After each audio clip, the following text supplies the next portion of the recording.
Gentlemen, the time has come once again to discuss things.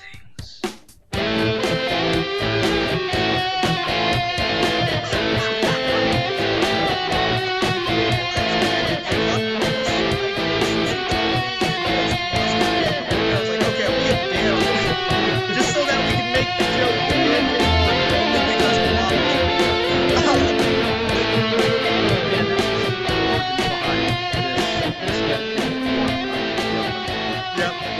And on that note, hello everyone! Welcome to another episode of Geeky Gentlemen. I am Sid Part 2. Joining me today is Zazubar and TorreyGNR1, aka Dan. How's everybody doing tonight? Fantastic. Couldn't be better. That is like so unenthusiastic, you guys. I'm coming out here with all this energy, and you're just No, that's Ian. No, it's all good. No, I'm doing really well. But Ian, if you don't mind, I'd like to make a quick announcement at the beginning of the podcast, if you don't mind. Go ahead. So everyone, as I've been kind of keeping the audience up to date on with every single show we do, I've been making a movie for the past I guess about 2 months. We started in April, so yeah, about 2 months. And it's finally done. And a select few are going to be able to view it privately for about a week until it goes up live on June 30th. So that's 9 days, a little over a week. And the public release is, as I just said, June 30th. So you'll be able to see the movie on my channel in full, not in parts, totally uncut. It'll be there. But that's obvious. I can announce that, and everyone won't care. Here's where you should care. I am doing a live broadcast the night before the movie goes up on June 29th, and it's kind of like going to be like a midnight premiere red carpet thing without the red carpet and without all the glamour. And it's just going to be me and the cast and crew kind of discussing the film, discussing the stuff that led up to making the movie. And then once midnight comes around, we're going to end the broadcast. The movie will go public, and everyone with a computer will be able to watch it. And select people with iPhones will be able to watch it as well. But that's when it goes public. Anyone will be able to see it. You'll be able to see it. Your grandma. Thank you for being so specific, because I was on the edge of my seat wondering whether or not I'd be able to watch it on my iPhone. Watch it on 2 devices. I will be watching it. I'll have it on every single internet-connected device in my house, including my old Mac computer from like '98. But that's what we're doing with the movie. Hopefully you guys will be excited. You'll join the live stream, and we'll have lots of fun building up to the release. But that's all I wanted to advertise regarding the movie. Okay, and now that Bill's done whoring himself out, Yes. let me ask you this, Bill. What are we discussing this week? Very fitting I whored myself out at the beginning of the podcast, because I also got to pick the topic this week. Now, I wasn't here last week for reasons involving the movie and also involving Man of Steel. I wasn't here last week and wasn't able to get to the Cabin in the Woods podcast, but this week, kind of in response to Man of Steel. Now, we're not reviewing the movie, and we're not going to talk about our feelings on it, because me and Ian have a blood pact that we're going to wait till Milan has seen it to do that. On recording or even in private. But in response to Man of Steel being another Superman origin film, put on the big screen, put on any screen, I thought it'd be very interesting, since we're all geeks here, we all indulge ourselves in comic books and all this crazy stuff, that we should discuss character origins, but mainly the validity of some of them, and the validity of taking a character who everybody knows, going back and telling their origin story. What are some of the best ways to tell an origin story? When is it necessary? When is it unnecessary? We'll give some examples. And we're basically just going to talk about character origins. And it doesn't just have to be superheroes, because you get this a lot these days with movies that go back to the beginning of any, long-standing fictional character, and they tell their story from the beginning. And it happens with more than just superheroes nowadays. It happens with, James Bond had that. Sherlock Holmes has kind of had that on television, at least. And it's been done for decades and decades. And I think it'd be very interesting to discuss the origins of these characters and when it's necessary to tell their origins and when it's not. Anything relating to that. So that's kind of the basis for this topic. Okay, do you want to ramble on for like 10 more minutes? Shut the fuck up. I tend to ramble. It's true. Yeah, I know. That's why I talked over you during your live show. Oh, don't even get... Oh, I was pissed. I was so angry about that. Because we had a problem where there was a technical difficulty because my computer overheated, where I couldn't hear... Ian was on the live show, and so was my friend Adam, and I couldn't hear them, but the audience could. So I'm talking for like 7 minutes thinking that no one can hear them except for themselves, and I'm wrapping up the live show, and they're not shutting the fuck up the whole 10 minutes, just like making fun of the fact that everyone except me can hear them. And I'm not looking at their little boxes, so I don't know they're fucking talking. Oh, I was angry. I was so angry when I went back and watched it, because... Oh, you could hear you just fine. Anyway, so let's start out with our guest this week. Dan, Yeah. what do you think? What are your thoughts on character origins? And why don't you give us a place to start in the realm of character origins?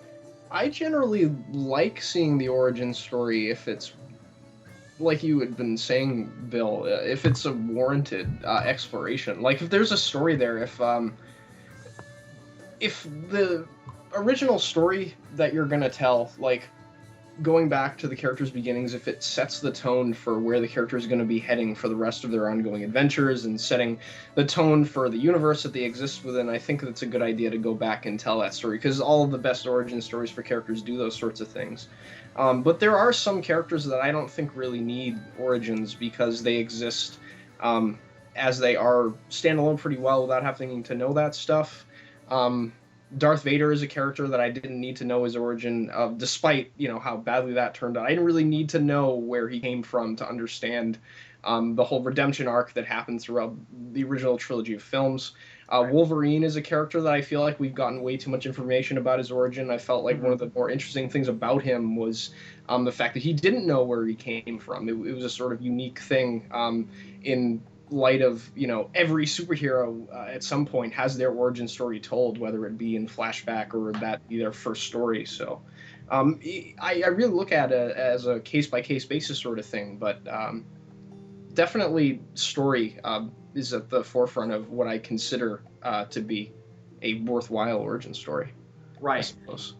Right. I completely agree with you. And I do think that there are some characters who, while their background can be interesting, it's almost more interesting if we get it in very, very small bits and pieces, if at all, really. And it's kind of fun for the fans to piece together their own timeline of, okay, this is where he started, this is where he went, and then this is how he became the man that he is. And Wolverine is a character who, the problem with Wolverine, especially especially in some story arcs and especially in the films, is a character who I think is too obsessed with his origin. And I'm not talking about that as a character flaw, I'm talking about that as the direction they took him in the storytelling. Because he's so fixated on where he comes from and getting to, and why he is how he is, that I feel like he doesn't, the stories become kind of bland and his characterization kind of stays static because he's just so obsessed with where he comes from and he doesn't try to move forward.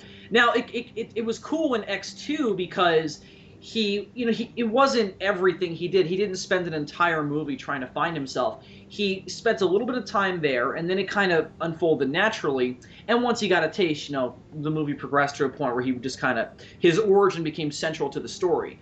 But Wolverine is a character, I agree with you that, too much stuff has been done with his origin. But since this conversation kind of came out of Superman, and we're not going to talk about Man of Steel specifically, but Superman is probably the character who has the most origin stories about him told in and out of continuities. Every year we almost get a new Superman origin story. It's hilarious. Almost every year, we had Birthright, Earth 1, Secret Origins, Smallville, and then we have Man of Steel recently. The 52 as well.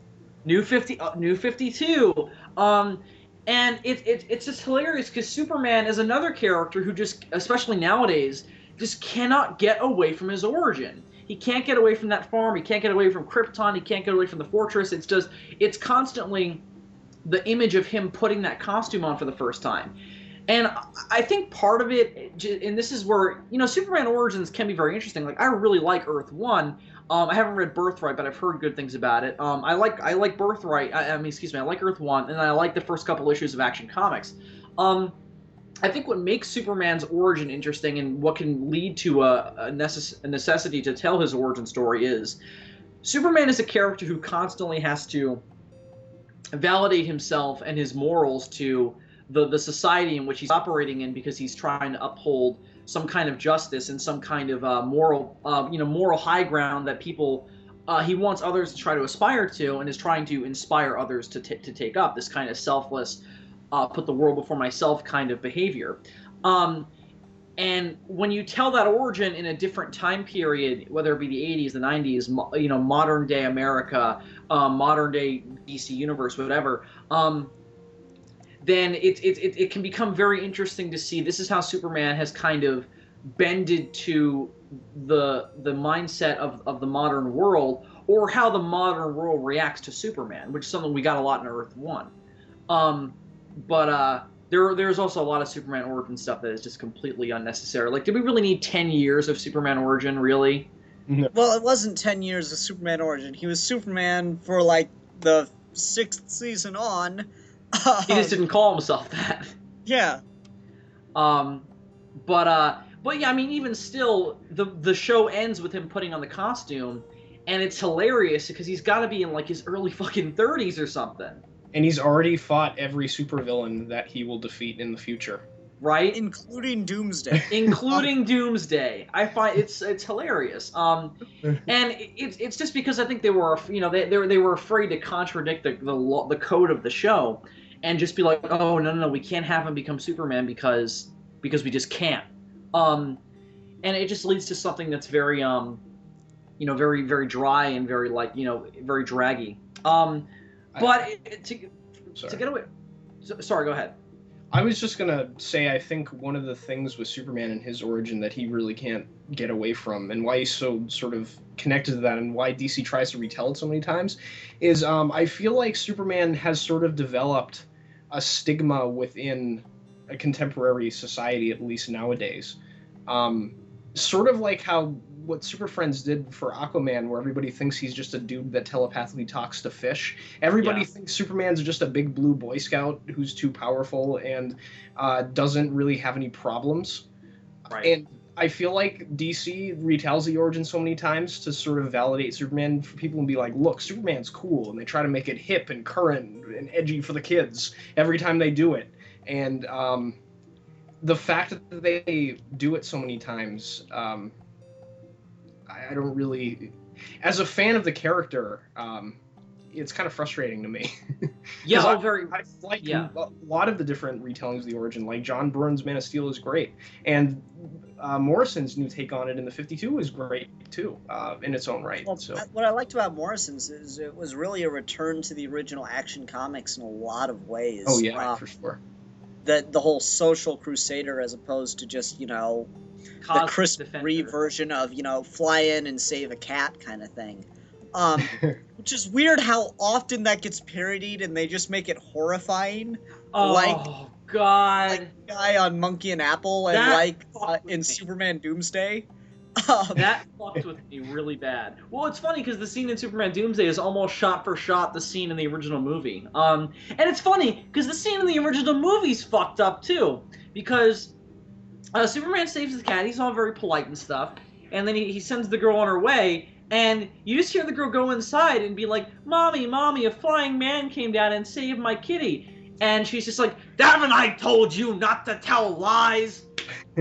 I swear to God, that's in the movie, and I was like, "What the they don't hear the slap, Bill. No, you do. You absolutely do. Watch the movie again and watch that scene. It's in there. You can hear it.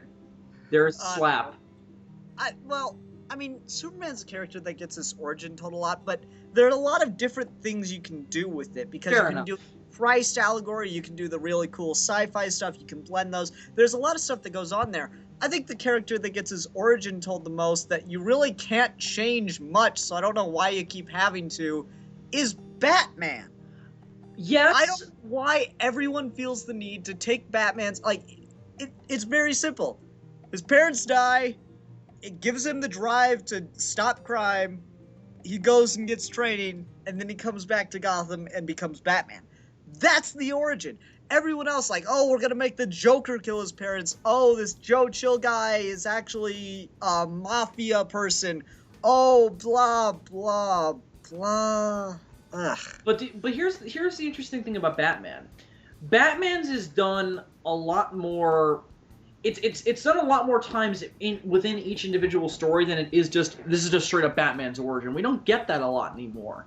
Well, just like every other story seems to like Takes just them back to the origin. with it. I mean, even Scott Snyder fucked with it. It's like, oh, the Court of the Owls orchestrated the parents' murder, even though the Black Glove orchestrated the parents' murder, That and was these two stupid. stories are in the same continuity. Yeah, that was really bizarre. And Snyder's doing an 11-issue arc right now that takes him back to the origin too. They just sort of mining that. I don't know. I think the interesting thing about Batman's origin is that you have those essential details that you need to make it the Batman origin, but you can change so many different things around that I feel like that you can. There is some merit in doing it differently. Like Year One and Batman Begins are completely different things, but I like both of them for what they are. You know what I mean? Yeah, but Right. Year One doesn't focus. I'm talking about just focusing on the parents' murder. You know? Well, to I go like- beyond that. Well, Sorry, go like ahead. let me. Sorry, go ahead. What I like about the parents' murder being random, being circumstantial, is it really says a lot, because we've talked about this on the show before. Bruce Wayne was such a sheltered, like, kid that had no conception that his parents would ever die at that age in his life. Right. And then you look at, like, other things, and, they make it this huge conspiracy that had to have all this planning, and I really don't like that, because, I mean, it says so much more when it's just a random act of chance. It's just Right. the right set of circumstances that made this happen, and no one could control it. And that's what gives Bruce this, like, over-controlling nature that every single part of his life from that point forward had to be perfectly structured, Right. Yeah. And I don't like conspiracy. I can definitely see where you're coming from, but just to play devil's advocate a little bit, isn't it a little bit of an interesting parallel if you were to make it a conspiracy, in that Bruce Wayne organizes everything so meticulously, almost conspiracy-like, if you were a criminal viewing Batman from that perspective? Like, Batman controls this entire city. I feel like I can't, shove an old lady without having my back broken, by Batman's the spine. That's what it feels like to live in Gotham City, and Very true.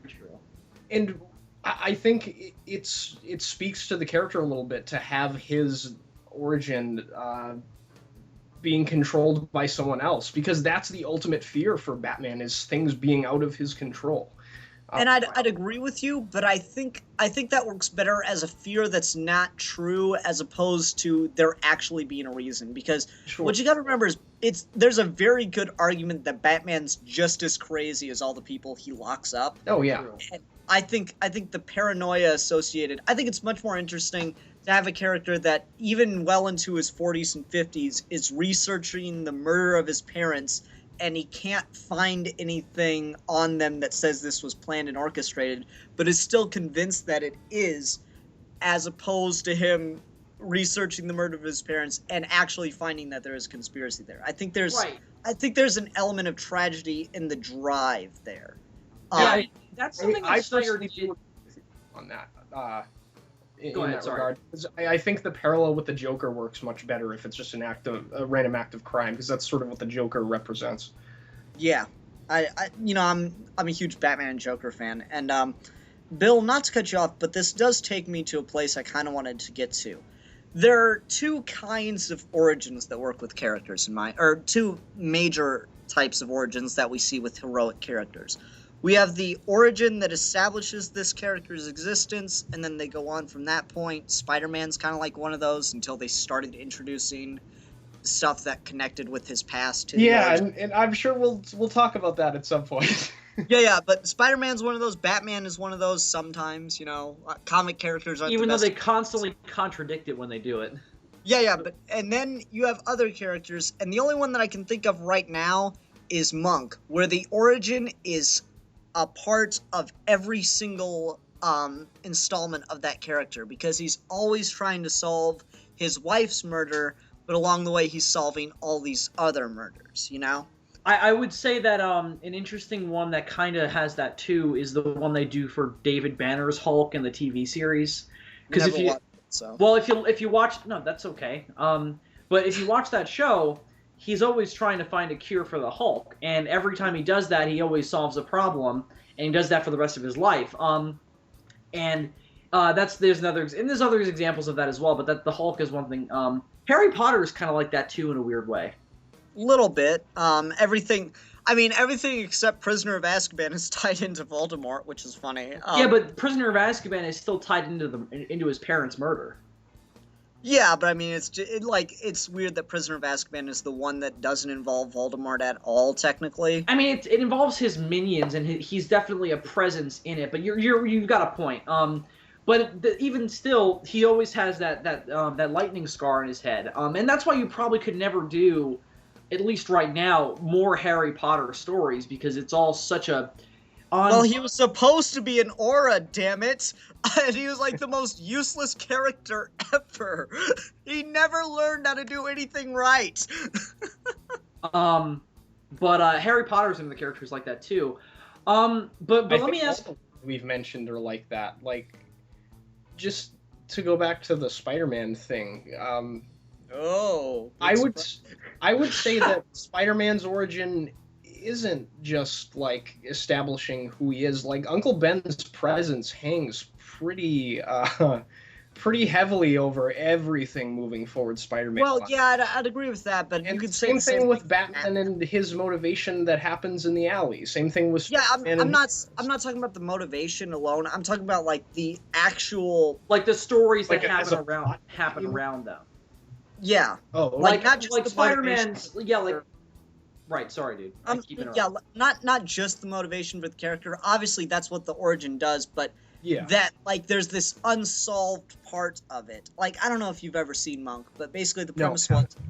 Okay, well, the premise of Monk was he's a detective with obsessive-compulsive disorder, and his wife is murdered, and he can't solve the murder, and he spends the entire series solving all these other murders, slowly getting clues every couple episodes that eventually lead to him solving his wife's murder in the series finale. So there's that little bit, it's his wife's murder that drove him to start doing this, and he was still piecing it together along the way, you know? Yeah. The Bruce Lee, the series that Bruce Lee started, and I know I'm kind of reaching with this, Kung Fu, with the white guy playing a Chinese guy, was about that same thing where we had it was the 60s, people were racist. But Bruce Lee started his television series where there was this Chinese man traveling through the Old West, searching for his brother, and he was solving problems along the way as he searched for his brother. Oh, I've heard of this, okay, because I've seen the movie that they made about his life, and they talked about that, okay. Yeah, so, like, things like that. Yeah, I mean, obviously Uncle Ben is a big presence, but it's not the same thing as, like, it's not like every single crime Spider-Man stops is tied into Uncle Ben's murder. Unless you believe the Sam Raimi movies. Yeah, and that was weird. I suppose the way I was thinking about it was like, the Spider-Man and Batman origins set up them as a plot point on this sort of quest for atonement in Peter Parker's case, or vengeance in Batman's case, and the things that happen to them along the way in those adventures are just like you were saying, like events that happen within that larger quest or story for them that never ends. Mm-hmm. Right. But right, but what they do is very much so just like you know, they're not trying. They're definitely trying to either atone themselves or trying for this larger goal. But that larger goal is kind of a vague one, and it can kind of be filled in with any series of events. As long as Spider-Man is always stopping some kind of crime, he's working towards that atonement. As long as Batman is doing that as well, he's slowly but surely making his way towards ending crime in Gotham. Right. But you know, when you get into a character like Harry Potter, every single movie is, you know, there's no standalone Harry Potter movie, that has nothing to do with his parents dying or nothing to do with Voldemort's relation to it. It's all like, all right, this is what's happening. This is how it relates to that. Solve this problem. Quickly work towards stopping Voldemort. And it just becomes a stepladder.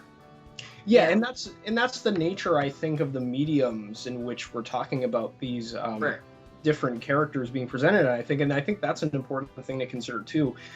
Like we had talked a little bit about the comic book characters and how their arc or the plot point involving their origin can be a bit more vague, because it has to be, because they have to sustain an ongoing and supposedly unlimited amount of stories moving forward. Right. Whereas we have these characters like Harry Potter and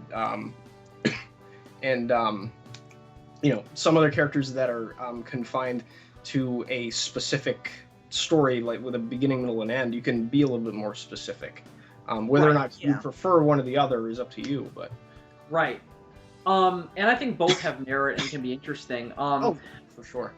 But one interesting thing that kind of builds into that is like with characters like, say, James Bond in film. In film, there's very few characters that are designed to never really end. And I mean, I know James Bond wasn't created in film, but it's interesting that he's a character who we never really got an origin for, but we got a basic premise, and that continued on, and you can do whatever you want with a really good British spy whose only goal is to defend his homeland.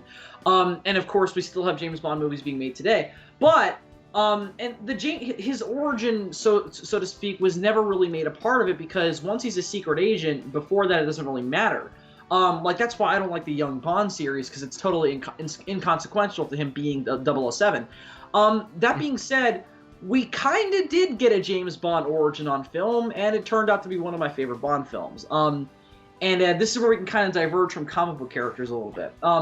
Casino Royale is the beginning of him as 007, and with a character like that, there was a lot of like outcry in 2006 when they found out that they were rebooting the franchise and taking Bond back to his beginning, having a linear timeline that couldn't really be messed with. Everyone felt like, oh, we don't want to know what happened to James Bond when he just became 007 because it doesn't matter. And it turned out to be really damn interesting, because there's so many. Got the Quantum of Solace, which apparently was terrible. I don't think it was terrible. It just I'm just trying to poke your buttons here. Well, the problem with Quantum of Solace is it's the first Bond sequel, and it's like it doesn't really feel like a James Bond movie in many respects. But anyway, the writers it a lot too. That too. And I agree with the sentiment that it feels a lot more like a Jason Bourne movie. But Daniel Craig's performance is still awesome. So I never fault that guy. He's spectacular. Pretty much everything. Absolutely. But in terms of giving James Bond an origin, what it really showed to people who never wanted to see it was there are really interesting reasons why James Bond, why the iconic, very parodied statuette of James Bond exists. It's like, okay, here's why he's a womanizer. His first big love died on him and betrayed him, so he never stayed with another woman. So there's that, and then there's, oh, why is he so cold about killing people? Oh, because he has to. And we had a whole movie about that. I still want to take the scene from one of the Pierce Brosnan movies where he throws the guy over the rail into a printing press on a newspaper and just blood splatters everywhere, and he goes, they'll print anything these days. I still want to blue screen myself in and just be like, hey, get back here. You just killed a man. Don't joke about it.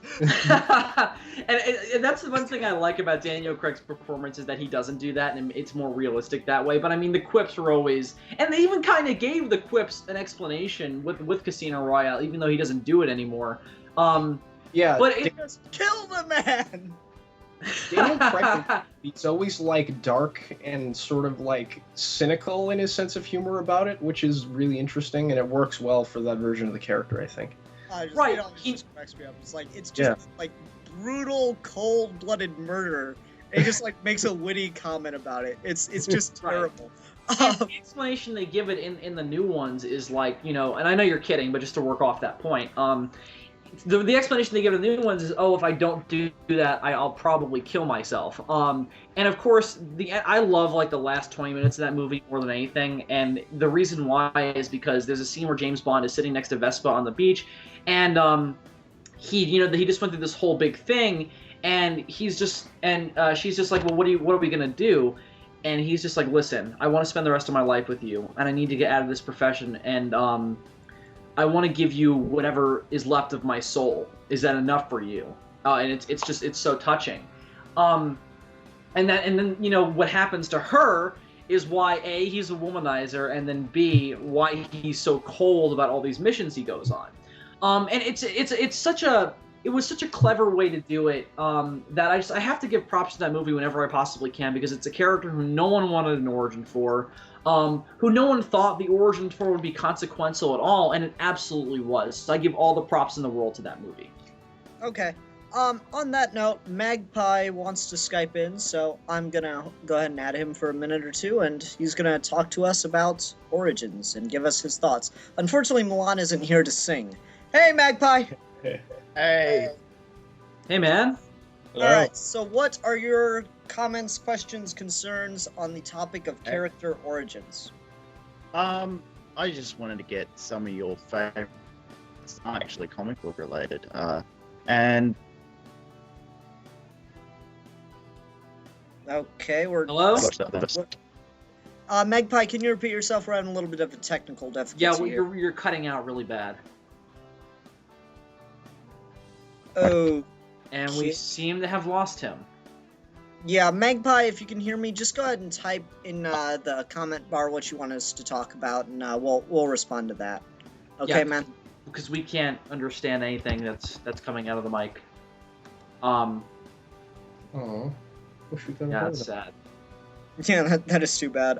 That sucks. Damn it, this segment is so cool. I know. I'm so glad we started it and it never worked. Your favorite origins, okay. Okay. Well, I just said one of mine, so why don't you guys go ahead? Okay, so I've been watching Game of Thrones, and like, dude, I just love when we get like little hints and what have you, just moments where they talk about the origin of Tyrion's character.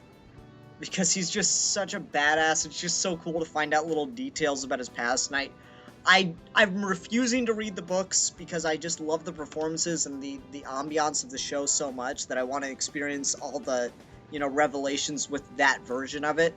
But I'm so hoping we get to like see some of his childhood or something, because just some of the stuff in that is they're just so brutal to him and shit. And it's just awesome. I love it. How about you, Dan? You can't say Spider-Man. He did specify right now favorite non-comic book origins, I think, anyway, so it looks like he's still writing some. But yeah, Spider-Man is obviously one of my favorite ones. Let's see. I really like most of the Marvel science-oriented origin stories. I think those are Well, science. though, like, they're not real science, obviously. They're weird science. Yeah, that's what science Weird. Oh god, I love that song. Fuck yeah, Duran Duran. The 80s will never die. Bill, internet high five. All right, go ahead, Dan. Sorry. No, I'm just trying to think. I really do enjoy the Ninja Turtles origin too, just because in the original comics it's just a extension of Daredevil's origin. Like, they show scenes after what happens when Matt Murdock gets blinded by the acid, and then it eventually became its own really involved and interesting thing. So I always thought that was sort of funny. I don't know, like, there's a lot of them that I could, that I really do enjoy. Not many are coming to me off the top of my head right now, but That's Okay, Bill, go ahead and give another one while Dan thinks. Okay, well, I said Casino Royale, but to get away from James Bond, because I could go off for another hour on James Bond. Oh god. You know who I really liked? I liked C-3PO's origin. Oh god. It makes perfect sense that Darth Vader invented him as a child. Even though he never gives a second look to him in the original trilogy. Like, how cool would it have been, though, in Empire Strikes Back if Darth Vader had been there fixing C-3PO when he was Brooks at? I'm sorry, I can't get through that with a straight face. Oh, okay, so Casino Royale. To go back to comics, I do also really enjoy the kind of additions that Peter David made to Bruce Banner's origin as the Hulk. Oh, yeah, that's a fantastic choice. I love Peter's take on the Hulk. Yeah, oh yeah, it's really one of the best things ever put on paper. And he added this psychological layer to it that had never been done, because it was always just, oh, your mild-mannered, no common sense scientist got bombarded with radiation that let out all his anger, and it wasn't even anger at first; it was just giant monster. Like, anger was never even a factor until much later. And I find that very interesting. And Peter David just gave it this layered, like, he was abused by a child. His father was a terrible person. He buries all his emotions inside of this cold scientific frame. And then when he gets angry, or when the moon comes out, he turns into the Hulk. And it just completely gets let loose. And it's always fascinating to see the rampage that ensues. And See, I thought that was a great touch to the Hulk. I mean, as bad as the movie is, you got to give the 03 film some credit. They really do, lay it on thick about how damaged this person is. Because, I mean, Hulk always seemed a little bit silly, a little bit, of a Jekyll Hyde ripoff, until you started introducing a lot of these, interesting actual psychological problems manifesting as this, supernatural element. Right, and that's what makes Marvel so fascinating as a company, because they do that with most of their characters. These crazy, fantastic situations become, allegories for or metaphors for our own, individual problems as real people. Spider-Man is balancing different parts of your life, and also responsibility. And X-Men is, of course, dealing with prejudice in all its different forms. That's what made X-Men so successful, is it was, for a long time, the best-selling book amongst black teenagers and in-the-closet gay kids, so. Oh, that's really interesting. I didn't know that. Yeah. I mean, you couldn't tell? Well, It's interesting that X-Men didn't catch on right away, either. Like, it came out during the height of the civil rights movement, and Marvel was immensely popular, but the X-Men didn't catch on until later. I find that really interesting. Well, I mean, it didn't really start intending to do that. There wasn't mutant hate on issue 1. Yeah, there was a lot of that in issue 1, actually. Like, they talk about the protests and stuff in the first issue. Right, I could have sworn that was in But do you think part of the reason why that I'm thinking of First Class, I'm sorry. Well, but do you think that part of the prejudice aspect of it, even if it was in issue 1, it wasn't really made it didn't make it popular amongst these other groups, because it wasn't a very diverse looking group of superheroes. It was a bunch of white. There was a blue furry guy. He didn't have his fur yet. He was just yeah, damn it. Yeah, I've only read X-Men 1 once, so like. Yeah, Beast was just a normal looking dude. And then you had Cyclops, and then you had Jean Grey. They're all white, suburban looking kids who come off like normal teenagers. So I think that might be an explanation for why they didn't catch on. But the X-Men is another. It's interesting because the X-Men, there's so many of them that you can do so much with their origins, and you can have it relate so much to the original team. Now, Dan, let me ask you this, because I know you're probably a bigger fan of it than I am, but have they ever, like, straight up just done Xavier's full origin even before what they did in First Class, or did they cover that in First? I haven't seen First Class, so. Okay.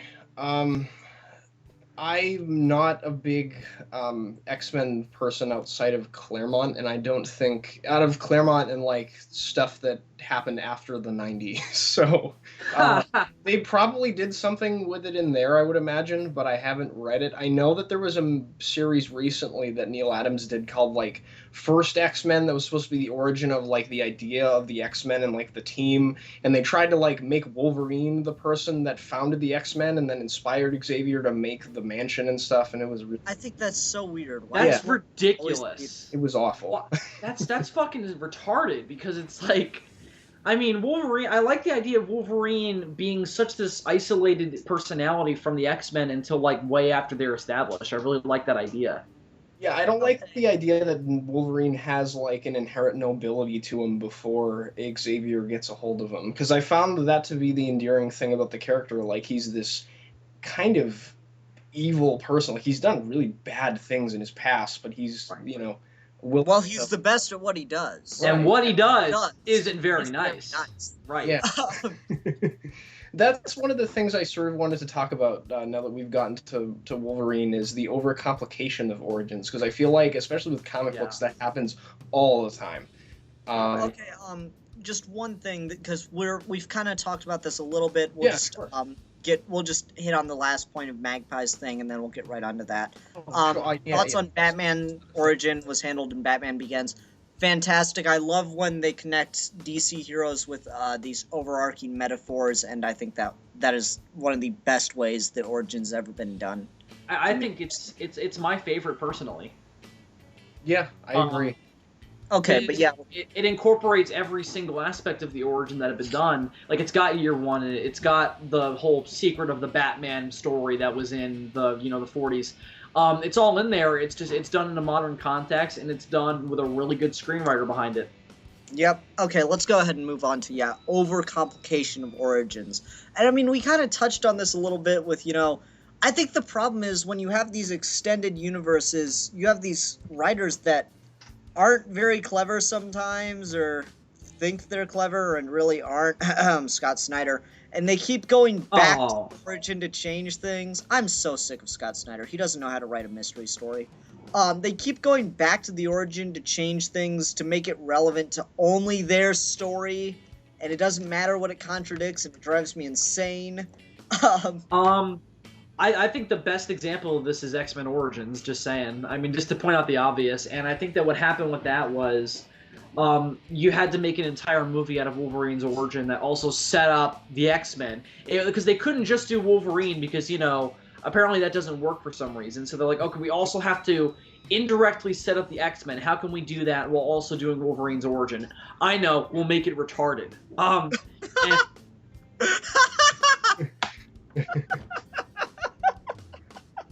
I just wasn't expecting that, Bill. That was really, really frank. It's like, I know, we'll make it fucking retarded. Because, okay, it's like Wolverine lost his memory. We could just have the movie end about halfway through with him getting his mind erased inside the tank. No, that's... Bill.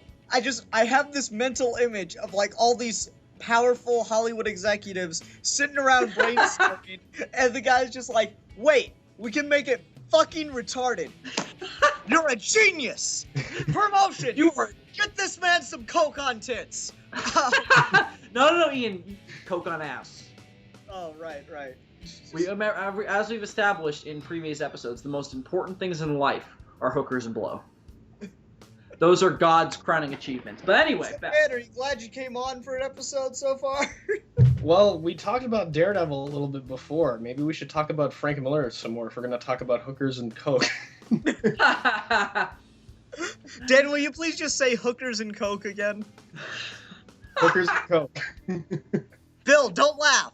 I want to hear this. I want an audio bite. I'm going to make like a 10-hour version of Dan saying hookers and coke over and over again. And then you just let loose on Geekvolution. That's right. I forgot that nobody hears me like swear on the internet. Yeah, see, I'm used to it because I've had you on my channel before, and we had some interesting wordplay in that video. Yeah, I swear like a sailor most of the time. Yes, you do. But I wish Milan was here so he could challenge that. But oh well. See, we're not man enough to do it. Well, not man enough. We're not crazy enough to do it. Milan is. No, Milan will just say, like, the most inane shit. Like, you would never think those words would go together in a sentence, but they do. It's like it's almost like the creators of X-Men Origins Wolverine. They sat down and they decided to make the story really bad because they all wanted to get blowjobs. And the Okay, wait, Bill, stop. Dan, will you please try to do a Milan impression? Oh God. I don't know if I'd do him justice. Well, just try. It'll make him happy to hear you try. And we'll just say this: we tried to do this with all our guests, so. Can I do the Jebediah Springsteen voice? I might be able to pull that off. Do it, yes. Describe Wolverine origins. Describe the Wolverine. retardedness of that origin story in the persona of Jebediah Springsteen. Oh man, you put me on the spot now. That's the whole point of this show, dude. It's to put people on the spot and make them feel as uncomfortable as possible. Oh wait, no, I got a better one.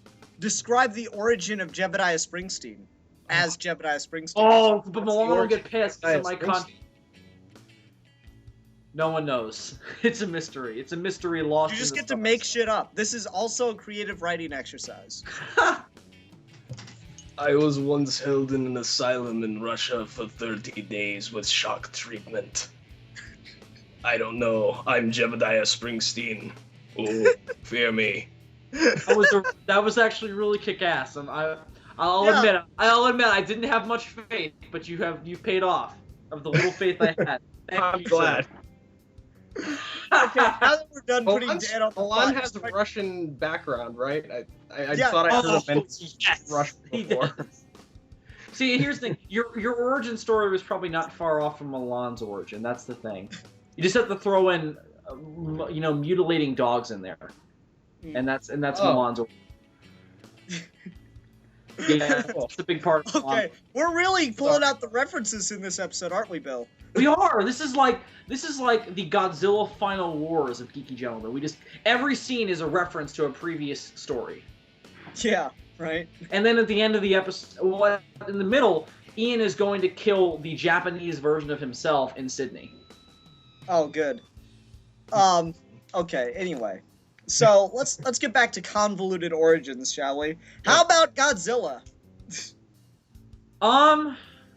Well, okay, There's a dinosaur that made it all the way to 1948 and defended... Well, hang on. Allow me to defend my hero in my life. Godzilla, his origin was originally very, very simple.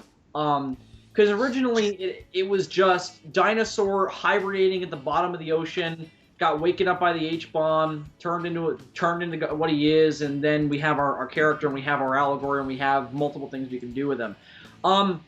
What Ian is referring to, of course, is what they did in Godzilla vs. King Ghidorah, which is a movie I really love.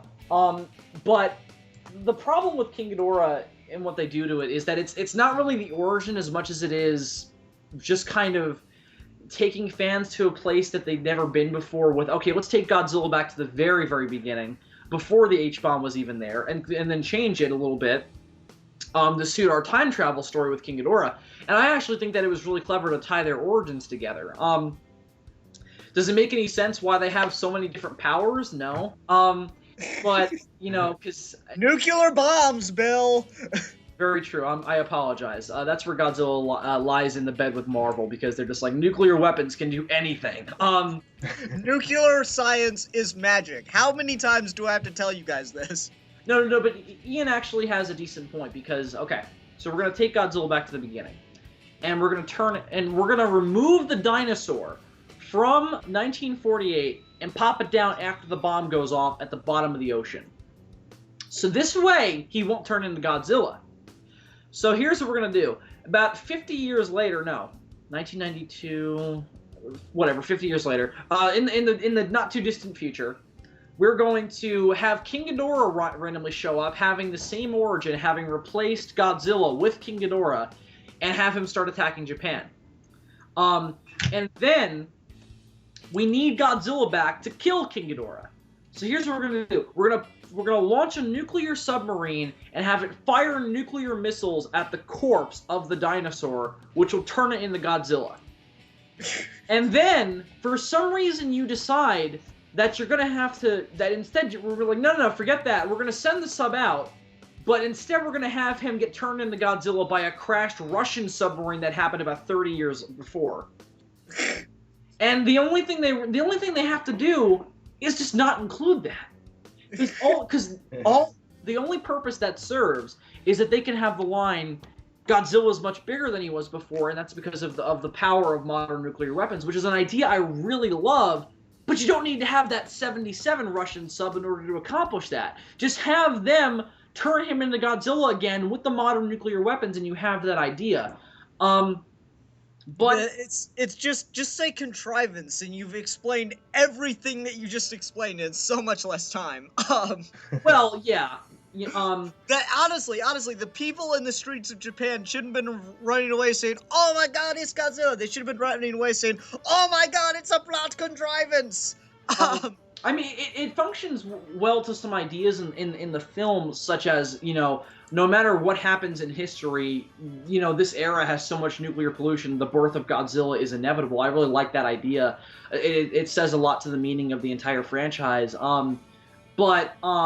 In terms of, like, his origin, Godzilla's a character whose origin we don't really need, because his being a dinosaur on an island is not very interesting. It's so... I just want someone to explain to me why a dinosaur, not an island, King Kong, it doesn't make any sense, from a geologic standpoint, but at least it's an entire island of these things. With Godzilla, it's like, how did a single dinosaur survive? That's why the hibernation thing makes more sense if it's not walking around on an island somewhere, if it's just like frozen or some shit. I mean, it's not possible physically, but at least it's better to the idea of he's the last one. I mean, there's fan fiction I actually really enjoy that says that that there was more than one Godzillasaurus on that island, that he was just the only one who survived the blast. Which, that's an idea I really enjoy, because one of the biggest characteristics about him is that he's lonely, and that could really play into that, and that's something that could be played with potentially. Godzilla's like the Doctor. We're gonna get into Doctor Who in a few minutes, because he's someone I really want to talk about too. But just to wrap up on Godzilla, he's a character whose origins we don't need, because his origin is an allegory that, as a character, he continues to do throughout history. What is good about that origin is that it leads to monsters that can be built into it. Like, with the whole 90s G-cells idea, with a bunch of Godzilla cells floating around space that, through the power of pseudoscience, became another Godzilla creature that was born on an... The power of pseudoscience. That needs to be on a t-shirt, Bill. That's brilliant. And through the power of pseudoscience, mixed in with a bunch of cosmic radiation that turned it... Peter Parker was bitten by a radioactive spider, and through the power of pseudoscience, he did not get cancer. Sorry, Dan, I'm making fun of Peter Parker too much, aren't I? No, I mean, that's a valid criticism. That wouldn't really happen. Yeah, but if a dinosaur got hit by a nuclear bomb, it would just fucking die. It wouldn't turn into a giant monster. Right. To be fair to Peter Parker, and to be realistic for a moment with my favorite character, that's the thing is, Batman, I mean, you can question how one person can do all of this stuff, but I mean, kid sees his parents get shot, it's somewhat believable that he's going to use all the resources available to him to, commit his life to avenging that. Right. The other character, you guys is like, I'm not going to say that Spider-Man and Godzilla aren't cool, but I'm just like, God, this shit is insane sometimes. Yeah, and I mean, that's part of the attraction of it, is that it is so completely off the wall that it can be very interesting. And it's there, too, in both their cases. The science fantasy, let's call it, is there to enhance a realistic idea. With Godzilla, it's the idea of nuclear weapons and the terror that comes out of that, and with Spider-Man, it's responsibility. But just to quickly wrap up my point, without any interruptions, Godzilla's origin does not need to be put on film, but it does have to be remembered, because a lot of the best Godzilla movies use that origin to tell a modern-day story. Again, Godzilla vs. Space Godzilla is a terrible movie, but that origin is fucking awesome. And the idea of Space Godzilla is fascinating, they just don't do anything with it. One of my favorite Godzilla films, though, Godzilla vs. Biollante, completely used this idea to its absolute benefit and told a story all about Godzilla's impact on the geopolitical situation, on the economy, and also on creating his another enemy form with Biollante. And it's an origin. We don't need to see Godzilla become Godzilla. We need to see other things get affected by the fact that he became Godzilla, if that makes any sense. So, Yeah, so Gareth Edwards, don't make Godzilla Begins. Make this shit happen because Godzilla began. Okay. Dan, what else did you want to mention here? Because I felt like you were trying to interject, but then Bill started talking about Godzilla. Admittedly, that was my fault. Yeah, you don't incite my Godzilla fandom. It's just a bad idea. Just go have sex with your giant lizard already. I will fuck my Godzilla action figure one day because it is sexy. No, that was. I am using that against you. No one interrupted that. No, just Like the awkward silence said a lot about that joke. No. Next time you post a review of anything Godzilla related, I'm gonna get that audio clip and use it as a video response. It'll actually probably be next week.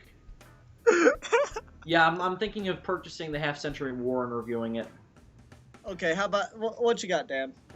I would just wanted to say one of the things, origin-wise, distinguishing the types of them, like we had talked a little bit about before.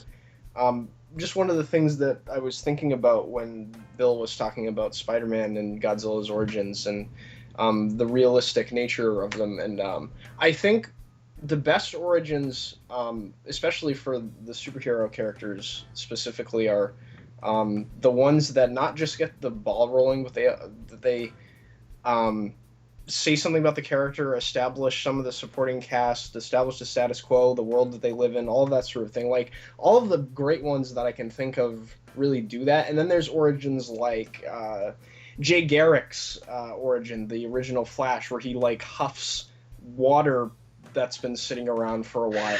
He, like, is inspired by, after, like, huffing that water, to go run around really fast in a World War I costume.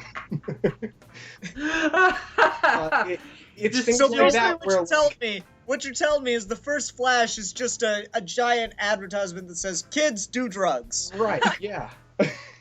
and it's sort of the same, no, not the drug thing, but it's sort of he similar smokes, and that's what gives him his superpowers. If he hadn't lit a cigarette, he wouldn't have gotten superpowers. All I'm saying is that if you smoke meth, you can run really fast. There's nothing wrong with that.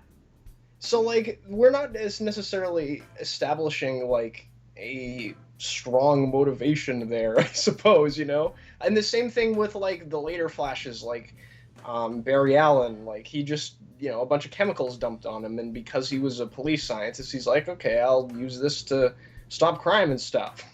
Yeah, I mean, what helps is, I think one thing we should talk about real quick then, after Dan finishes up his point, is when a writer goes back and changes the origin. We saw this with Green Lantern and with Flash on Jeff Johns' run. Yes. When he changes the origin and makes it like a major part of the character again, and they keep like making it an integral part to what's happening. So, Dan, go ahead and wrap up, and I want to kind of move on to that, because that is something that's worth talking about. No, I was pretty much done. Okay, so like, Jeff Johns really did this. One of my favorite just one-shot stories that Jeff Johns did over the last couple years with his Green Lantern run is Flight. It's seriously just a one-issue story that's just about Hal Jordan's life, and I love it because they actually cut this out of the Green Lantern movie, and that kind of pissed me off. Basically, his parents are fighting about, you know, Hal skipping school to go watch his dad fly the test jets, or test planes in this case, actually. And Hal's, you know, crying, he's asleep and stuff, and his dad comes into his room like 3 a.m. or something like that, and wakes him up and takes him to the airbase in the middle of the night, and they get in a plane and just fly around at night for, you know, a couple hours, and then you see later in his life, he's taking Carol on their first date, and that's what they go do, is fly up around in the clouds and stuff. And this is now goes back to present day, where you have Kyle Rayner, and Hal's like, you know, this is the first time they've ever really met, and been able to, you know, talk for a couple minutes. They go to the airbase, same airbase every time, and they take off the rings, and Kyle's like, I've flown with the ring plenty of times. I mean, all across space. It's like, you'll understand. They get in a jet and they go flying through the stars. It's such a great character moment for Hal Jordan, and it connects the whole test pilot thing and the whole flight thing integrally to who he is as a character. And before that, it was just kind of this thing like, oh, well, we need him to have a job beforehand, so he's a test pilot. I don't know. Right. Well, what works about that is I prefer origin stuff like that where it laid something into the character's motivations and who the character is, as opposed to, oh, that's going to be a major part of this next big story arc. That's always more interesting to me, and it makes more sense when it comes up just kind of randomly like that, where it's just because this kind of thing happened, it reminded him of this, and we got to learn a little bit something about his past, you know, it works to that effect, and I always find that more interesting than, say, you know, something like, oh, Jack Napier killed Bruce Wayne's parents, and now he's a crazy madman with acid. Yeah, that pissed me off. I mean, Johns did a little bit of both of it. I mean, he definitely had, you know, really great character stuff that was all he was touching on Hal Jordan's side of the thing. But with the Green Lantern origin, for Hal Jordan at least, you have the really interesting aspect of the death of Abin Sur, and you can pretty much do anything you want with that. And he used that to tie in all the stuff that created the Red Lanterns, which, guess what? It's got its own book now. So that's one of the interesting things is he used the death of Abin Sur to create this really interesting world that, I mean, I have no idea how it works, because whenever I describe how awesome Blackest Night is to people, it sounds like I'm just talking about rainbows. And, What? well, like, Blackest Night, I mean, it shouldn't work, but I don't know why it's so cool to see, you know, a Green Lantern and a Blue Lantern and a Red Lantern and an Orange Lantern and a Star Sapphire that's basically a Pink Lantern and an Indigo Lantern all hanging out fighting Black Lanterns. It shouldn't work, but it does. And then of course, the Power Rangers show up, and it's Exactly. freaking awesome. It feels like Power Rangers, but it's so much more awesome. Hey, no, you're right. No, that's really interesting. And what made me think about that is Dan was talking about the Flash, and yeah, Barry Allen at first he was just, you know, a police crime scene investigator, which I mean has become more relevant in the last couple of years. But Sure. also what was interesting that Johns did with it in Flash Rebirth is he used the only really interesting Flash villain, the Reverse Flash, and time travel, and integrated a really cool, you know, oh, this murder was never solved, and that's what gives Barry his drive to become a police scientist in the first place. And, you know, actually, no, the murder was solved. They wrongfully convicted his father, and he died in prison. Well, that's really interesting. Yeah, and what it actually came down to is that the Reverse Flash time traveled and killed Barry's mother. That's really interesting stuff. And John that's did why similar things like that with all the Flash villains in his previous run with Wally West in the costume. I love all the stuff he did with the Flash villains, and that's another thing I think maybe is worth talking about is villain origins, because we haven't really touched on anyone that's a bad person really yet, right? yeah, It's true. we get a lot of. I think one of the characters we get almost every single villain's origin has been delved into quite a bit is Batman's Rogues Gallery. Like, I mean, and even the Joker's lack of origin is kind of a big part of his character. No, actually, they delve into his origin constantly, but it actually works. I used to be in the camp of Joker fans that say, no, never tell us his origin. But now I'm like, yeah, go ahead, tell us his origin, do whatever you want with it, because there's so many out there, and they completely contradict each other. Exactly. It's fantastic. Exactly. It really is interesting. And it's the lack of a definitive origin that defines him as a random kind of anarchist as a character. But in terms of other Batman villains, like Mr. Freeze in modern day, defines. It's so integral, and that's what part of the problem is it's hard to make Mr. Freeze come back, and I don't like what they did with him recently. I like what the animated series did with him, where, yeah, he wanted his wife back, but then once they actually got her out of the coma or whatever, she hated what he became and left him. And I like the idea that Mr. Freeze just broke, and he just decided, well, if I'm miserable, everyone will be miserable. Right, and then That was so much more interesting. I don't know why people couldn't do that. Just listen to Paul Dini. He's a really good writer. And then also what they did with him and beyond was really interesting too, because let's take him way beyond his wife's dying, and let's bring him into an era where she's dead of natural causes, and now he's a young man again, walking around with no freeze powers or whatever. Let's delve into that a little bit, and let's see how he is as a person then, as he's an emotional, caring person again, and how that completely crumbles. The way Paul Dini writes Victor Freeze, just wow. It's just... I love how poetic he is. Right. Oh, yeah, very much so. I will say this. I don't know if I've said this on air before, and don't lynch me, people. Arnold Schwarzenegger could have played a really good Freeze.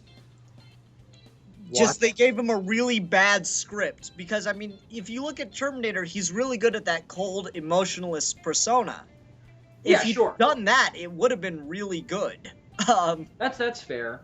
Well, I mean, Arnold Schwarzenegger is not a terrible actor. He just needs a really good script to prompt him to do it. Yeah.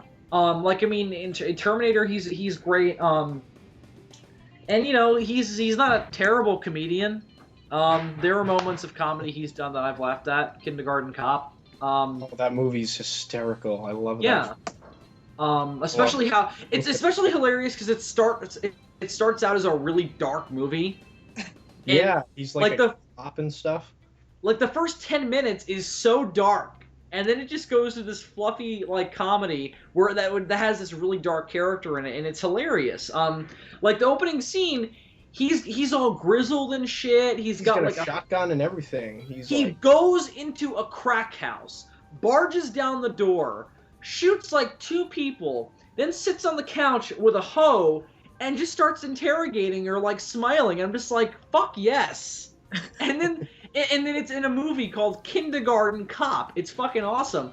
But yeah, in terms of him playing Victor Freeze, it could have been great. Like I like the idea of like I like the shots we get of him where he is still Victor Freeze, and you see him like smiling at his wedding day, and then you see him working in the lab. Why couldn't we have seen more of that, or why couldn't that be the performance that level of performance of what he played as Mr. Freeze, and not this over the top goofball who makes ice puns? What are you talking about, man? I nearly pissed myself when he said freeze in hell. That was so scary. Even though he walks around with the cure for his wife's disease inside of his armor. Well, no, no, actually, that isn't a fair criticism. He could cure it in its early stages. Oh, sorry. My apologies. I fucked up the plot synopsis of Batman and Robin. Well, I mean, you gotta give that movie credit where it deserves it. Ian, okay? I love how it pops up when Batman needs it to save his father figure. And that's when Mr. Freeze reveals it. No, I'm just saying. No, actually, Bill. Don't you dare defend Batman and Robin. No, because you gotta defend that movie where it earned its defense, okay? I would defend any movie that did the steps that Batman and Robin took in this case. They don't just pop up the second Batman needs it. They find out that Freeze was able to cure this disease about halfway into the movie. In its early stages. And when Batman's typing it on a computer and it's given him really cold exposition. Yep. Fantastic character writing all the way. Okay. How about all right, Bill. What's your favorite villain origin? Oh God. I love that every question seems to toil on your soul. It does kinda. It's like I just told you that a family member died. Well, Mr. Freeze is up there for me. I'm gonna give a couple. I also really like Venom's origin a lot. especially when it's done properly. Venom is one of my favorite villains. Ultimate was great. They took it in a totally different direction and it totally worked. You know, classic Spider-Man is also really good too. There's semblances of the goodness of Eddie Brock's origin in the Sam Raimi movie, but not enough. Just not enough. And Topher Grace, you cannot cast Eric Foreman as a jock. That's just not right. Peter Parker. Yeah, he would have been a better Peter Parker. He could have totally played Peter Parker, especially when he was a little younger. Okay, so back to my favorite, so Venom. I also really like, now that I know I also really like the Master's origin, especially in the new Doctor Who stuff. Okay. So the Master, trying to think of like non-comic book characters to say who are that's not Doctor Who. Oh God. All right, let me think for a minute. Most of the villains that I can think of off the top of my head that aren't comic book either don't have an origin or it was done poorly. Yeah, or it's so stupid that it has nothing to do with the movie, or whatever it is. What are you talking about? Penguin's origin is kick-ass. I'm that guy tonight. I'm that guy. Yeah, you're gonna be that guy. Yeah, totally. The Danny DeVito version of the Penguin. People say it's legitimately scary, and I guess you could be frightened by it if you're a kid, but it's not interesting. No, it doesn't matter if it's scary. It's fucking retarded.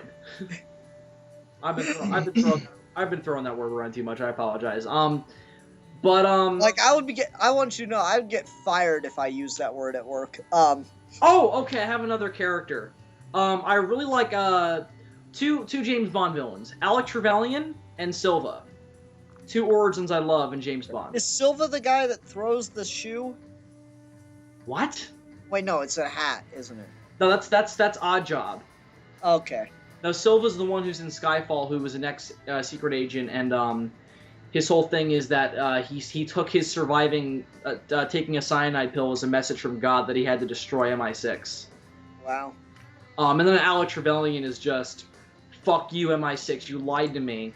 And then turned me into 006, and then teamed me up with this dude over here, and telling me to die for Queen and Country, yet you lied to me about my parents' origins, and you betrayed my parents, so fuck your shit. Alright. How about you, Dan? Favorite villain origins? Green Goblin's one of my favorite ones, because it parallels Spider-Man so interestingly, and there's always that thing in the back of your mind, you're wondering if the Goblin persona has always been there in Norman's mind the whole time, and the formula just let it out and made it something that he was able to embody, and it gave him an excuse. I always found that to be a really interesting aspect of his origin. It's a psychological thing that I really like. But I also really like Miller's explanation. I suppose this isn't the origin of the Kingpin, but it's like the origin of Kingpin as a Daredevil villain. I always liked that he was like sort of away in Japan and like married and happy and out of the crime business, and something happens to his wife, and he's like brought back into the business through this elaborate gang war that happens throughout the city, and Daredevil's involved, and it's way over his head and stuff. I really liked all that stuff. I'm trying to think of like DC villains I really like the origin of. Well, while you think, I really like Kingpin's origin in the Punisher Max books. I don't know if you read those or I not. have not. Is Yeah, that me a Aaron one? Yeah, it's so well done. It's so clever and just, I mean, it's got a little bit too much nudity and blood just for its own sake. Just because it's a Max title, they just put it in. And I mean, I guess the artist or the writer just kind of like had a little bit of a meta commentary on it, because at one point there's a naked old lady. Wait, You have to look at her. You have to look at her in the exact place that you're thinking of, because they put the word balloons right there.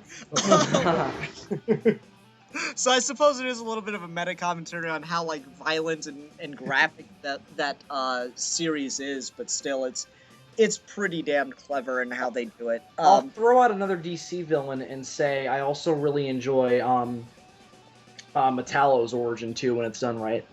I liked it in Superman the Animated Series. Yeah, the one in the New 52, that wasn't Metallo. But it can be done in a really interesting way, especially when he doesn't choose to be Metallo. Well, I like that he kind of accidentally chose without Well, realizing. he didn't know that that's what he was picking when Lex Luthor told him to do it. Yeah, that's what I meant. I Right. like that he accidentally walked into it. Right. Dan, got any others? I was just thinking, I don't know that Lex Luthor's ever had definitive like origin story anywhere, but I like the conceit as to why he doesn't like Superman in the Lex Luthor Man of Steel book that Brian My Azzarello did. favorite Lex Luthor book ever. Yeah, like I wouldn't necessarily call that an origin story, more of just like a character study of why Lex sees things the way he does. But whenever he came to think about things that way, that story, I like that one. Yeah. I also agree with you. my favorite Lex Luthor origin is when in Superboy built him a laboratory, and then there was an explosion, and Superboy couldn't save him and Lex lost his hair, and that's why he hates Superman. Because, males need hair, otherwise... I mean, no lie. I'd probably hate anybody that made me lose my hair. So you hate your doctor. Well, not entirely, because it's not gone yet. But no, Personal jokes! Yeah, well, no, if someone made me lose all my hair, I'd not like that person. I don't know about creating a vendetta that consumes my entire I life. would try to murder them. I would be very irate, but I wouldn't try to murder them. Or try to conquer the world in the name of not having hair because Superman fucked it up for me. That'd be very immature. That would Alright, be we got terrible. another Skype in here from Blue Dragon 5, so I'm gonna play it. Our most Alright. classic Skype inner. Yep. That's- in. Skype in! Bill, shut the fuck up! Oh, it's not live? I'm sorry. God damn, I hate your face. We'll do it live. Fuck it. I hate... Ian, I hate every other part of you. Greetings, gentlemen. I hope you've been well. This week's topic is origins. Very interesting topic, and thanks for choosing it, Zanzibar. Let me pose this to you, gentlemen. Do we really need origins? I'm not saying we should write them off. By no means am I saying that. They define characters. They help build the intrigue. They help make them who they are. You know? But think of it this way. There is that belief that, kind of going into writing comics, that every comic someone's first, so make it good, make it count. Now, with that in mind, a lot of time people would be going into a comic and just assume, I know it's probably impossible, but just assume that you know absolutely nothing about the heroes, nothing about Batman, Superman, or Spider-Man. They know nothing. So basically, they just be seeing a guy with unbelievable super strength and the ability to fly, saving people, guy dressed up like a bat, or guy who, guy dressed up like a spider. You're sticking to walls for unknown reasons, like they don't know how you guys' powers, nothing. Just going in with just them being who they are already, kind of the way that we'd like to see them in film, just being already established. So the question is, what if we didn't see the origins of the characters? How would it go? That's the first topic. So how would it go if we didn't see the origins for these characters? Would we still be able to get into them? Would they be able to stand on their own, as well as they would? Or they would with or without knowledge on the origin? Okay, and since Blue Dragon 5 Skypes in often, we're just gonna go with that one topic. I like how he feels the need to remind us what the topic is. I find that funny. No, but thank you. Make fun of our audience members. No, I'm sorry. I wasn't making fun of him. I was commenting on his politeness. He is a very polite gentleman, and he's a great fan. But thank you, sir, for Skyping in. So what would it be like to read a character where we don't know their origin? Can I start off, because I have something kind of interesting to call back to in regarding that. Let me just make this one. You can start off, but I'm trying to think of characters where we don't know their origins that we got to find out later. So go ahead, Bill. Well, to work off of Blue Dragon 5's topic, the idea of we don't need to, do we need to know a character's origin? I'm going to say no. I don't think you need to know Superman's origin to read a Superman comic. I just don't think you have to know that, because all you have to know is he has an incredible power, and then we can tell a story that has nothing to do with Krypton or the Kents. Ideally, the comic book should tell you everything you need to know to enjoy the story. Right, and very, very good point, and that's why I'll say this. I started reading Ghost Rider from, like, issue 5, and this is, like, classic Ghost Rider. Oh, okay. I was And- going to ask which series, because No, 7. There's like a billion Ghost Rider series. Yeah, they can't. classic Johnny Blaze. And the thing is that at the beginning of each Ghost Rider comic, there was about not even 5 sentences, like 3 sentences, basically telling you this is who Ghost Rider is, these are his ongoing motivations, now enjoy this kooky demon-filled tale. Do you read that in Nick Cage's voice every time you read it? Every time, just like, every time I'm just like, Oh, Dan, you Ghost- fit right in. Ghost, I was Ghost just about Rider. to make that joke. Ghost Rider is a dude who, one day he decided to ride a His head's motorcycle. on fire! No, yeah, it's not even like a paragraph that's articulately structured. It's just, dude's on fire! It's said in that voice, and it just shouted at the audience. It's an audio book. It's like one of those cards that you open up and it's got the It's like audio. It's like a Hallmark card. Every time you open a Ghost Rider comic, it says, "This is the origin of Ghost Rider. The dude's on fire!" And then, thank you, Nicolas Cage. Now on to your Ghost Rider issue. And then that's all you know about Ghost Rider going into, and you're going to be really confused. Well, it's also really funny because Ghost Rider doesn't really have a definitive origin anymore, so... Yeah, that has changed quite a bit. I don't know, if you're talking specifically about comic book characters, which I think Yeah, I think that's his he idea. was. It's just comics are written so much differently than they were back in the day. Like back in like the days of like at least early Marvel, for example, because that's sort of the most stuff I've read from the Silver Age. A lot of the time you'd have the characters be like, oh, I'm doing this because, remember back in issue blah, blah, blah, Uncle Ben was shot by a robber and all this stuff. Like, they'll recap it in dialogue sometimes for you. Yeah. Whereas now everything's, like, takes itself ultra seriously, and, like, they write for the trade now. So sometimes you'll jump in the middle of a story arc and you don't really get a feel for the characters. You're not introduced to them necessarily like you would be when things were written in a single issue format and stories were like that. It's tricky. I think a writer can get away with introducing you to a character and feel invested in them without telling you their origin. I mean, there's numerous examples of that, but then, there's characters that I can think of off the top of my head where I wouldn't want to see them without their origin story. Like, Spider-Man's a character that I think is, in more ways than one, defined by his origin story. Mhm. So, I mean, like, for example, I'm reading the Guardians of the Galaxy book written by Bendis right now, and that book's great. I don't know jack shit about the origins of any of the characters, and I've never read a Guardians of the Galaxy You comic mean in you my don't life. know the complex origins of Rocket Raccoon? No, I don't. Shame on you! Shame on you! I know. I wish I kind of wish I did, actually, because the characters are so engaging in that book. That's the way to do it, I think. Make your comic book accessible by making the characters accessible. Yeah. I don't know. See, That's just I'm my actually a big fan of kind of, I guess you'd say, anthology books. I like, heroes that just kind of come on and we stick with them for an issue or two and then they're gone. Yeah. And that's part of what was so appealing to me about Green Lantern, especially the core book, because every so often when they're writing filler in between arcs, they'll just take a member of the Green Lantern Corps and follow them through a journey.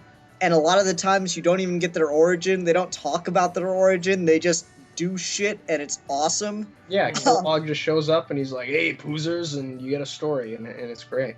Yeah, I mean, that's what I really liked about the Green Lantern Emerald Knights, and to be fair, yeah, we did get the origin of the core in that movie, but there was a lot of just, one and done stories in that was really cool. A couple of them were involved with the character's origin, but it was still really cool to just see like these kind of one-off stories with these characters that you usually just get to see in the background. Though there is a giant plot hole in that movie. Like everyone's sitting around telling stories the whole movie, and then all of a sudden, what's-his-face shows up from the other side of the universe, and they're like, oh crap, we can't beat him because he's made of antimatter. How do we defeat him? I don't know. We should form a plan. Shouldn't you have been forming a plan the entire time you were telling stories? Yes. No, but here's the interesting thing about modern comics. They don't do it in dialogue anymore. Now they'll just have one page of just plain text. And nobody reads those. And nobody reads it. I do when I haven't read previous issues. Like Jason Aaron's Hulk did this a lot. Like the first paragraph was Bruce Banner was hit by a gamma bomb, and whenever he gets angry, he turns into the Hulk. Right. And then this is what happened kind of in between that. Then he walked around for a while and didn't do anything. And then this happened, and then this is our current story, and then this is what happened in the previous issue. Helpful because I missed an issue of that. And it was in kind of a key place. But I apologize. I listen to too much Kevin Smith, so he rubs off on me in the wrong ways. Yes. Did he touch you?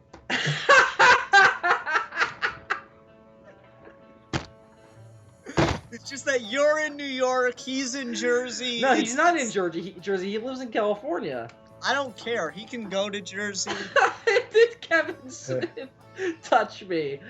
I don't know, Bill. I probably wouldn't say no if he tried. Yeah, let's fuck the topic. So Kevin Smith walks into your house right now and he says, "Bill Wurster, suck my dick." Oh, what do you do? Oh wow! So this is like what I do to you, what I did to you with Eccleston when he he threatened your life and then told you to suck his dick. I would probably just be like, "Oh hi, I'm a really big fan," and then push him over because he's really fat, so he'd just kind of fall over and roll around. Oh, that was really mean. I really hope he doesn't hear this by some miracle. That'd be so weird if this is the episode he hears. And he's just like, "Hi everybody, Fat Kev Smith here. And I'm just here to say, fuck you, Bill Wurster, for saying I'd roll around on the floor." I'm just like, oh god. I'm scarred for life. Anyway, so do you need to know it? Not usually. Is it good to know it? Sure. But usually when they do a story like Superman Brainiac, let's throw that out there because they just recently made the movie based on it. It's nice to know Superman's connection to Brainiac before that story. So they'll probably recap it. And that's where that can be helpful. But usually they do explain what you need to know about it. So I agree with Dan that you should, if you need to know something about a storyline, the comic book should tell you. Yeah. And I mean, to be fair, you can't really do that all the time. I mean, no, not at all, yeah. You can't summarize everything that's going on in Blackest Night in the first page of Blackest Night #1. Or in the first page of Blackest Night #7 for that matter. It's just, there's so much. That was the payoff to a 5-year buildup, of all these different Green Lantern arcs. And you can't summarize what the hell is going on in the next issue of Batman Inc. Right, but what I do enjoy is, and I do prefer, is when the editor will come and be like, "Oh, if you don't understand what this is, go check this comic book out and it'll explain it." That's something I think that... Yeah, reference things like, "Don't know what this means? Check out Superman #7. I mean, yeah, that helps, but at the same time, I defy you to try to do that with Grant Morrison. Don't know what this means? Go track down this really, really rare issue of Detective Comics from 1971 and read that. But that's when you're into something like that. If he's referencing something from the Silver Age, it's not a necessity to the story. I mean, yes and no. Yeah, but if you technically speaking, if you want the very first appearance of Dr. Hurt, you got to go get an issue of Batman and Robin, of Batman. I think it's 435. Right, but what you need to know for the story to work is in the comic book. Is told. He tells you. I mean, your reading of it will be enhanced if you do know that character, but it's not. The story still makes sense without it. That's my point. Yeah, fair enough. I don't know. I think I'm fairly well satisfied with this. Anyone got any final points they wanted to talk about? Bring up? I don't think so. I think I'm good too. I think that I'm just gonna say this to kind of wrap up. Character origins can be really fun to see when they're not just done because, like when they're done because there's this interesting spin that we haven't seen before, or there's a really interesting story to tell that no one has had the guts to tell because no one wants to go back to the origin. Casino Royale. You know, there's an interesting spin we can do on Superman's origin that no one's done before that can really enhance the character. Superman Earth 1, or even recently Man of Steel. But there's this, I think that character origins, there's a lot of merit to them.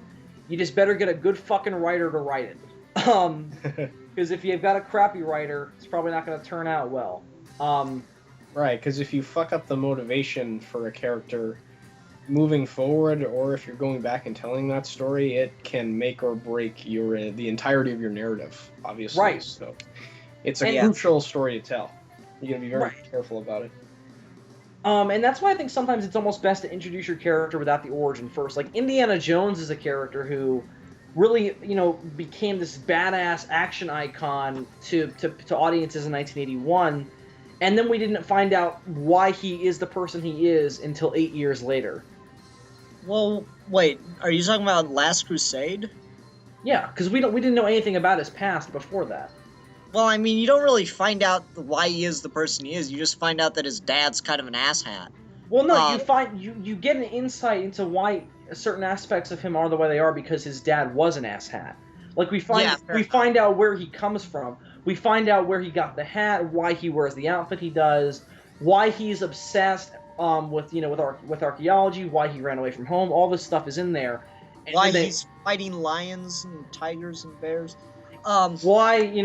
And then of course it was fucked up in 1992 with a really terrible TV series.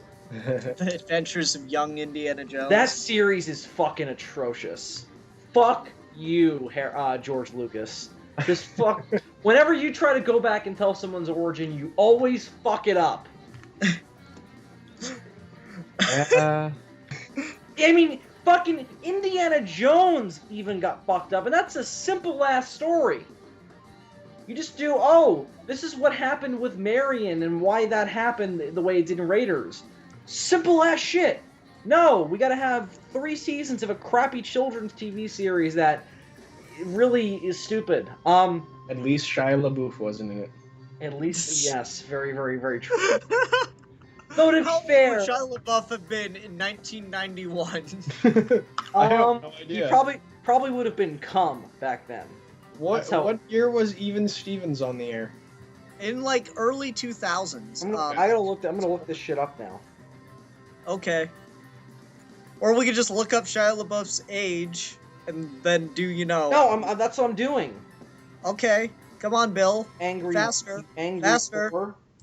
You disappoint me at every turn. He's 27. He was born in 86. So he wasn't even alive when Raiders came out, yet he's in Indy 4. Fuck that kid. Well, so yeah, I mean, he could have been in Young Indiana Jones. He would have been like 3 or 4. I want to see Indiana Jones in diapers. Let's go all the way back to his origin. We'll do the birth of Indiana Jones. Yeah, I mean, it's weird that Superman's like one of the only characters where we get the legit origin of seeing the child birth. Yeah. Because there's interesting stuff to be seen there. With Indiana Jones's birth... Like Lara's... I'm not going to make that joke. Never mind. I mean, if you don't see what's going on down there, it kind of looks like Russell Crowe is doing a little something. Just commenting on the opening of Man of Steel. But anyway, so that's all I wanted to say in regards to Origins, and thank you so much to you two for indulging my topic. It was a lot of fun to discuss. Yeah, and Dan, thanks for coming on. This was so much fun. Oh, no problem. I'm flattered that you guys asked me to come on. I had a great time. Yeah. All right, everybody. So, Next week, we probably will be doing the Man of Steel video. I'm not sure if it's going to be as a special or as the regular episode. In any case, if it is the regular episode, we'll have 2 weeks of reviews because we are also going to be reviewing a film that I found that I really, really enjoy, and it's probably going to put Bill to sleep. Yeah, probably. Because it's all dialogue. Oh, well, that's not a problem. As long as it's interesting dialogue. Okay, we're going to be reviewing The Man from Earth. Oh, I've actually really wanted to see that movie. Oh, thank you for forcing me to watch it. Okay, cool. Excellent. So, until next time, I'm the Philosopher. I'm the Fanatic. And we are your geeky gentlemen. We will be